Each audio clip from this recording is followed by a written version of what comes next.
Hey guys, Mike back here for episode 2 of Game Audio Analysis. First things first, I really want to thank everyone for being kind of patient here. I know I had said a week until this episode. Unfortunately, I ran into finals week at school. So now we're back.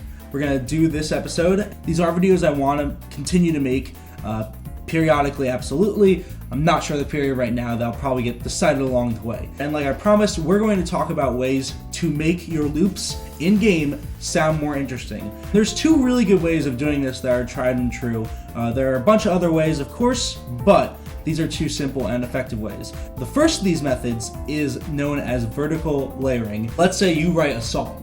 And let's say a song that has guitar, has drums, has bass, maybe even like a cool ethereal vocal line, right? How vertical layering works is that based on the player's state or a certain game state, certain tracks come in or come out. The classic example of this is Super Mario World. If you listen closely, there's a normal music track playing, and anytime Mario jumps on Yoshi's back, there's a little bongo track that starts playing in the background.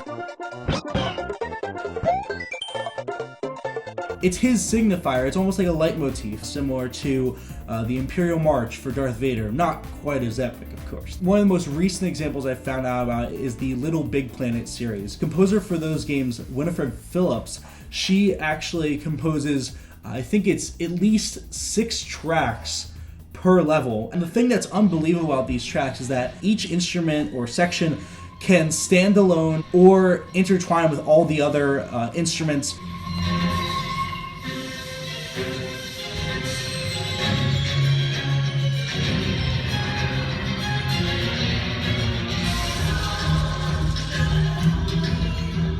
So these songs can work well, with the vocal line on its own. It could work well with vocal and drums together. Just the drums can work on its own. You could have 4 of them together, or the entire 6-track thing will work well together and not get boring. The entire point is that even one of these tracks could carry a level, which is absolutely impressive from a composing standpoint.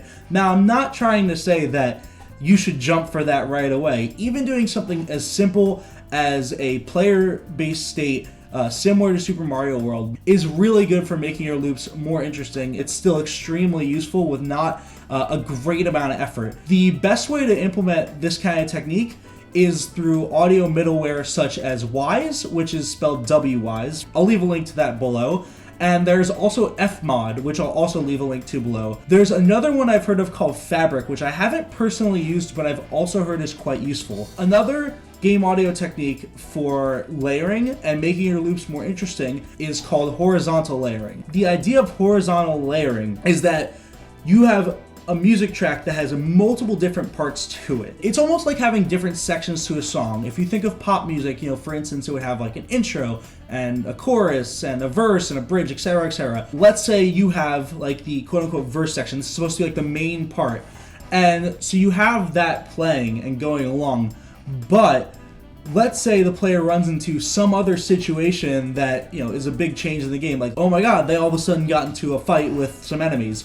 What horizontal layering would do is that it would transition to whatever part of the song you want it to. You could have the game have your main, map section, and then when you get into a fight, it transitions into a fight section. The other thing that is really helpful about these is that it really has a good separation of sections from point to point, and also just keeps the audio experience going without having an abrupt stop. In order for these to fade seamlessly, they still have to have the same arrangements of instruments or be able to fade into a slightly separate arrangement. The other thing is that the tempo on these should really be the same. When you're composing this track that has multiple sections, it should really be composed as one long song. You're just splitting it up and making the game play certain parts of it at certain times. Usually these are implemented through fades in some of the software I spoke about earlier. I hope all this information was really helpful. Like I said, W-Wise or Wise and Fmod are very helpful in these.